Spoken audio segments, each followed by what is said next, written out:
और इसी बीच बात करेंगे जम्मू कश्मीर की चुनावी सरगर्मियों के बारे में। तो आपको बता दें कि एक बार फिर से वही जंग शुरू हो चुकी है एलओपी सुनील शर्मा और डिप्टी सीएम सुरेंद्र चौधरी के बीच। डिप्टी सीएम सुरेंद्र चौधरी ने मीडिया से बातचीत करते हुए एक बार फिर से एलओपी सुनील शर्मा के ऊपर कई सारे तंज कसे। उन्होंने तंज कसते हुए कहा कि कहीं ना कहीं भारतीय जनता पार्टी इस बार के चुनावों में, चाहे वो राज्यसभा के चुनाव हों, तो उसमें जीत हासिल नहीं कर पाएगी अगर वो हॉर्स ट्रेडिंग नहीं करती है।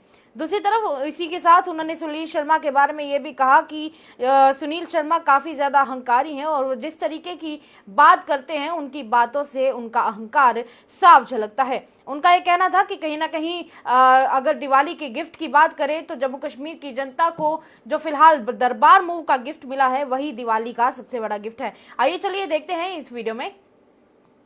चोर कभी कहता है मैं चोरी करूंगा, बता के करता गया। इसलिए जो कह रहा है, जो खुद एलओपी साहब कह रहा है कि भाई एनसी के एमएलए बिकने वाले हैं, इसका मतलब पता नहीं किस किस को, वो नेशन कॉन्फ्रेंस का तो वो बिकने वाला है नहीं है, लेकिन कहीं और तो हॉर्स ट्रेडिंग तो कर रहे हैं। जो उमर साहब ने बात कही कि लोगों को लालच दे रहे हैं, हॉर्स ट्रेडिंग करने की कोशिश कर रहे हैं, राज्यसभा की सीटें वो वैसे तो उनके पास गिनती नहीं है, सिर्फ ये लेन देन से ही वो कर सकते हैं, क्योंकि एलओपी साहब कहते हैं हम कुछ नहीं करते। तो मुझे बताओ, कल का उनका एक जलसा आपने कश्मीर में देखा, उनका भाषण सुनिए, वो क्या कह रहे हैं। कहते हैं हम जब तोड़ेंगे, पहले तो ये बात कही, तो दूसरा जब कहा कि सरकार जब तोड़ेंगे, उमर साहब कहीं क्या करते होंगे, क्या करते होंगे। इसका मतलब क्या है? एक एलओपी को क्या ये बयान शोभा देता है? जब एलओपी साहब की जो भाषा थी वो भाषा शोभा देती है उस उमर साहब के लिए, जिस उमर साहब के फादर साहब चीफ मिनिस्टर रहे, जिस उमर साहब के दादा चीफ मिनिस्टर रहे, और वो ये कहते हैं कि ये पार्टी बड़गाम से लेकर काजीकुंड तक है। मेरे भाई एक बात याद रखना लॉलीपॉप साहब, कि चींटी भी हाथी के लिए भारी होती है। आपका ये घमंड, जो आपका ये भाषण में घमंड था कि आप यहाँ तक हो, सिर्फ काजीकुंड, तो कहना कि जो अब दोबारा जब इलेक्शन आएंगे 2029 में, देख लेंगे कि आप कहाँ तक हो। इसलिए ये एक अहंकार की भाषा है, अहंकार बोला गया, और अहंकार का हमेशा अंत होता है। और जो एलओपी साहब की भाषा है, जो तरीका है और जो लफ्ज़ हैं, उन लफ्ज़ों में ही सारा हेर फेर है। और उन्हीं लफ्ज़ों के अंदर जो उमर साहब ने बात कही थी, एलओपी साहब ने उस बात को माना है कि हाँ हम हॉर्स ट्रेडिंग कर रहे हैं, हम खरीद फरोख्त कर रहे हैं। उस भाषण का अगर आप मतलब निकालें, नतीजा निकालें, तो यही है। तो यही तो बात हम कह रहे हैं कि बीजेपी कभी भी इन 4 सीटों में नहीं जीत सकती। अगर जीतती है तो हॉर्स ट्रेडिंग करके जीतेगी, वरना ऐसे नहीं। जो भी उनको वोट डालेगा, आप समझ लीजिए कि वो उसने कुछ ना कुछ लेन देन किया है, तभी उसने बीजेपी के कैंडिडेट को वोट डाला है, अदरवाइज वो वोट नहीं जा सकता। कौन कह रहा है? रविंद्र रैना जी। कौन है? उसका क्या क्रेडिबिलिटी है जम्मू कश्मीर में? कौन सी पोस्ट पे है? वो सिटी मास्टर की बात कर रहे हो आप? वो सिटी है मारने के लिए रखा है हमने, मारने दो सिटी विटी, उसको क्या है? उसको वो कितना बड़ा एनालाइज कर सकता है जिसको अपनी ज़मीन खिसकती हुई निशारा में दिखी नहीं। वो जब भी लोग पूछते हैं मैं बहुत बिजी हूँ, तो निशारा के लोगों ने कहा जनाब आप बहुत बिजी है, चलो आपको हम फ्री कर देते हैं निशारा से, तो वो फ्री है, इसलिए वो सीटियाँ मारने के लिए रखा है। उसको छोड़िए, वो क्या कहता है आप पता नहीं क्यों, उसका सवाल तो आना ही नहीं चाहिए। हाँ, कोई वो आदमी, अब सत शर्मा साहब कोई बात कहे तो चलो जजती है, क्योंकि वो पार्टी का स्टेट प्रेसिडेंट हैं, तो उनकी बात जजती भी है, वो सवाल भी खड़ा करें, जजते हैं। लेकिन एलओपी साहब अगर कोई बात कहता है तो वो अपोजिशन का लीडर हैं, वो बात जजती भी है।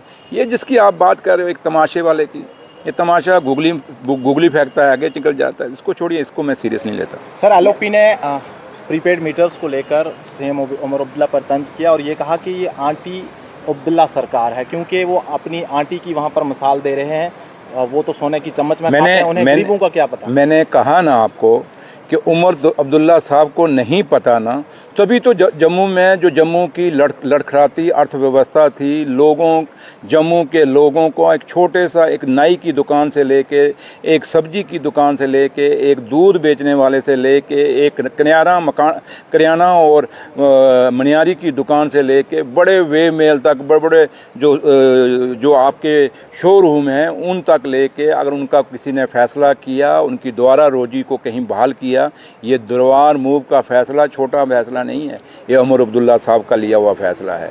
ये उमर अब्दुल्ला साहब ने जो 2021 में दरबार बंद हुआ, ये खाली जम्मू की लड़खड़ाती अर्थव्यवस्था को ठीक नहीं किया, बल्कि उन्होंने महाराजा साहब को सही श्रद्धांजलि दी, क्योंकि ये जो विरासत थी दरबार की, ये महाराजा साहब के टाइम शुरू हुआ था और महाराजा साहब ने चालू किया था। और इन्होंने महाराजा साहब की ये विरासत को, इस दरबार मूव को बंद किया था, क्योंकि इसका मकसद बहुत बड़ा था। एक तो जम्मू कश्मीर की इकॉनमी ठीक बैलेंस रहती थी, दूसरा जम्मू कश्मीर का भाईचारा मजबूत रहता था, एक दूसरों से उनकी बॉन्डिंग मजबूत होती थी। इसलिए LOP साहब खुद आपको पता है वो उमर साहब पे कटाक्ष करते हैं। पहले उनको पूछना, वो छोटी सी लीडर है हमारी पूजा ठाकर, उससे बड़ी मुश्किल के 20 सीट के 500 वोटों से जीते हैं, तो वो दूसरों पे बात करते हैं, दूसरों पे उमर अब्दुल्ला पे उंगली उठते हैं। कहना भैया ये 500 का मार्जिन टूटते टाइम नहीं लगता। अब ये 500 भी कैसे आया वो हम जानते हैं, मैं अब नहीं कहना चाहता, लेकिन इतना जरूर कहूँगा कि जिस बंदे ने बड़ी मुश्किल से घसीट के अपना जीता हो और बात इतनी बड़ी कर रहा हो, इतनी बड़ी बातें, और किसी के परिवार पे इस तरीके का तंज नहीं कसना चाहिए। हमने जब बात कही तो लॉलीपॉप किसको कहा? इनको कहा। हमने इनके परिवार को नहीं कहा। इनके परिवार के लिए, इनके बच्चों के लिए, इनकी फैमिली के लिए, इनके माता पिता के लिए, बीजेपी के जो भी लीडर हैं, इनके जो भी माता पिता हैं, जो रिलेटिव, उनके लिए हमारे दिल में इज्जत है, क्योंकि उनका सियासत से कोई लेना देना नहीं है। हम सियासत में हैं। अगर उमर अब्दुल्ला साहब की, अगर जैसे आप कह रहे हो कि इतनी अभद्र भाषा अगर इस्तेमाल की है, इतनी घटिया भाषा अगर इस्तेमाल की है, तो मेरे ख्याल LOP साहब को फिर बीजेपी ने उनका सोच के नहीं, उनकी सोच जो है, उनका दिमाग में जो है, या उनकी तमीज़ को देख के नहीं उनको LOP बनाया, वो मजबूरी में बनाया। अगर LOP है, LOP के मुंह से एक वर्ड जो शब्द निकले, वो शब्द दुनिया को पसंद होने चाहिए। और मैं आपको दावे से कहता हूँ, मैक्सिमम लोगों ने इनके इन लफ्ज़ों को लोगों ने सराहा नहीं होगा, बल्कि उल्टा इनको उसका जवाब भी उनके कमेंट में दिया होगा। लेकिन मैं फिर भी कहता हूँ कि ये अहंकार है इनका, और ये अति का अंत होने वाला है, और ये जल्दी ही हम इनका वो पंजाबी में बोलते हैं भोग, अब इनका भोग बनने वाला है। तो इसलिए जो जब भोग पड़ने वाला हो तो छटपटाते हैं, ये तो छटपटा रहे हैं। नगरोटा और बडगाम सीट को आप किस तरह से देख रहे हैं? और दूसरी सबसे बड़ी बात, दरबार मूव तो हुआ है, पर इसके अलावा दिवाली पर क्या गिफ्ट दे रही है NC सरकार आम जनता को? ये जो दरबार मूव दिया, इससे बड़ी गिफ्ट क्या हो सकती है? सबसे बड़ी गिफ्ट तो है, इसके आगे सारी गिफ्टें छोटी पड़ जाती हैं। इसलिए ये बहुत बड़ी गिफ्ट थी। जम्मू दिवाली से पहले ही इतना बड़ा फैसला सुनाना और इतना बड़ा फैसला करना, ये छोटी बात नहीं है। तो इसलिए ये दिवाली की बहुत बड़ी गिफ्ट थी। आप जाइए शहर में, आपने खुद भी इंटरव्यू किए हैं, लोग कितने खुश हैं।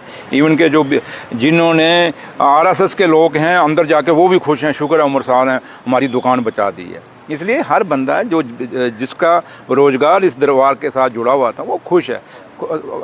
बाकी बातें कौन कर रहा है? वही जिनको घर में जाएं तब गाली, बाहर जाते हैं तब गाली, आप लोगों के पास आए तब गाली, वो गालियां खाने के सिवाय उनके पास रहा कुछ नहीं। तो इसलिए उन्होंने वो छटपटाए हुए हैं, फ्रस्ट्रेटेड लोग हैं, उन पर छोड़िए, आप क्या कहते हैं। बडगाम और नगरोटा सीट, बडगाम नगरोटा हम जीतेंगे, आप देख लीजिए, एनालाइज कर लीजिए ना आप जो हालात हैं। बडगाम तो हम जीतेंगे, नगरोटा में भी जो माहौल बना है, यहाँ आपका 3 कॉर्नर फाइट होगी, और इस फाइट में आप देखिए नतीजा क्या आता है। वहाँ नेशनल कॉन्फ्रेंस जीतेगी, क्योंकि नेशनल कॉन्फ्रेंस का वोट जो है वो वोट मुद्दों के साथ जुड़ा हुआ वोट है। नेशनल कॉन्फ्रेंस का वोट कम्युनल नहीं है, जात बरादरियों पर नहीं है, वो जम्मू के हित में वोट होगा। और जम्मू नगरोटा के लोग ये सोच के कि जम्मू के लिए उमर साहब ने जो दरबार मूव का तोहफा दिया, क्योंकि नगरोटा से भी तो लोग यहाँ काम करने के लिए शहर में आते हैं, नगरोटा से भी तो सब्जी बेचने वाले, दूध बेचने वाले लोग तो यहाँ आते हैं शहर में, जिनके 100 चीज़ें होती हैं। नगरोटा से भी कई लोग हैं जिनकी दुकानें शहर के अंदर हैं, उनको फ़ायदा होगा। इसलिए लोगों का एक, मैं कल से जो देख रहा हूँ, रुझान हो गया, क्योंकि पहले तो हम था कि हम कांग्रेस लड़ेगी, लेकिन अब लोगों ने फैसला कर लिया है नगरोटा के अंदर कि हमने नेशनल कॉन्फ्रेंस के कैंडिडेट को वोट डालना है, और ये सारा वोट साइलेंट आएगा।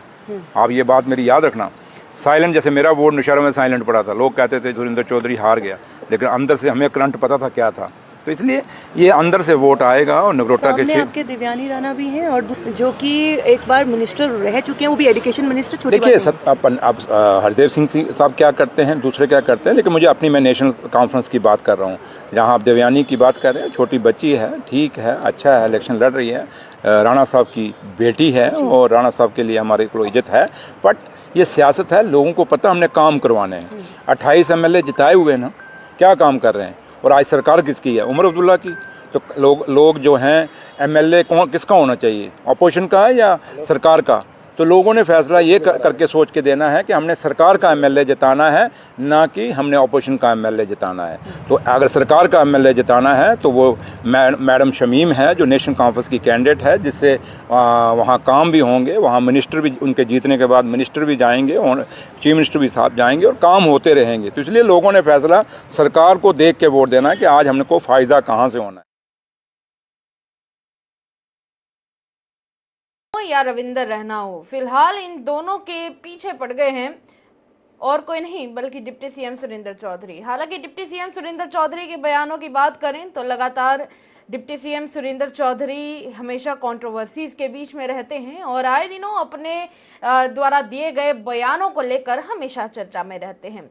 पिछले दिनों की अगर बात करें तो उनसे एक जगह पर जब सवाल पूछा गया था तब उस दौरान उन्होंने रेफर कर दिया था आगा राहुल्ला को, जो कि उनका कहना है कि उनसे वो गलती से हुआ था, मैंने आगा राहुल्ला के बारे में ऐसा कुछ नहीं कहा था। पर उसकी वजह से अगर बडगाम की सीट की बात करें तो बडगाम की सीट में काफ़ी सारे लोगों ने नेशनल कॉन्फ्रेंस से रिज़ाइन कर दिया है और पार्टी का दामन छोड़ दिया है। तो कहीं ना कहीं इससे ये देखा जा सकता है और ये कंक्लूजन निकाला जा सकता है कि कमान से निकला हुआ तीर और बात जब आपके मुंह से निकल जाती है, ये दोनों ही चीज़ें, ये दोनों ही कभी भी वापस नहीं आते। और इसी तरह का कुछ अभी सिचुएशन भी देखने को मिल रही है नेशनल कॉन्फ्रेंस की बडगाम में। भले ही डिप्टी सीएम सुरेंद्र चौधरी अपने बयानों को लेकर काफ़ी ज़्यादा चर्चाओं में रहते हों, पर इस बात का डर अब ये सताने लगा है काफ़ी लोगों को कि कहीं इसका खामियाजा अब बडगाम की सीट पर नेशनल कॉन्फ्रेंस को ना उठाना पड़े। चलिए तब तक के लिए इतना ही। आप इसके बारे में क्या सोचते हैं ज़रूर साझा कीजिएगा। बने रहिए हमारे साथ द स्पेशल रिपोर्ट में। फिलहाल के लिए इतना ही।